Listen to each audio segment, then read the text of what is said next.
আসসালামু আলাইকুম। Job news explain YouTube চ্যানেলে আপনাকে স্বাগতম। সুপ্রিয় চাকরি প্রার্থী বন্ধুরা ও শিক্ষার্থীরা, দেখতে পাচ্ছেন সরকারি দপ্তরে পার্ট টাইম চাকরিতে শিক্ষার্থীদের নিয়োগ দেওয়া হবে। এই বিষয়টি সম্পর্কে আমরা বিস্তারিত আলোচনা করব। স্থানীয় সরকার পল্লী উন্নয়ন ও সমবায় মন্ত্রণালয় উপদেষ্টা আসিফ মাহমুদ বলেছেন, সরকারি দপ্তরগুলোতে পার্ট টাইম চাকরিতে শিক্ষার্থীদের নিয়োগের কথা ভাবছেন সরকার।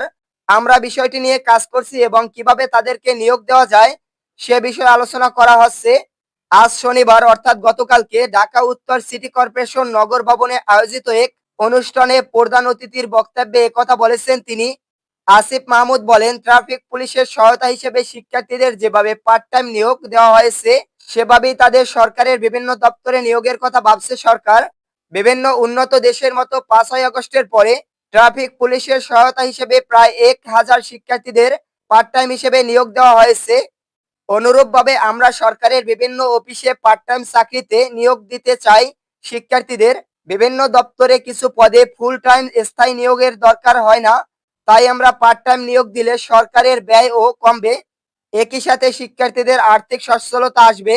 আশা করি এই বিষয়টি বুঝতে পারছেন। আমরা এই বিষয়টি জানতে পেরেছি, দেখতে পাচ্ছেন দ্য ডেইলি ক্যাম্পাসের একটি নিউজ প্রতিবেদন থেকে। দ্য ডেইলি ক্যাম্পাসের একটি নিউজ থেকে নিয়মিত এরকম ভিডিও পেতে চ্যানেলটি সাবস্ক্রাইব করুন এবং ভিডিওটি বন্ধুদের মাঝে শেয়ার করুন এবং ভিডিওটিতে একটি লাইক করুন। ধন্যবাদ সকলকে।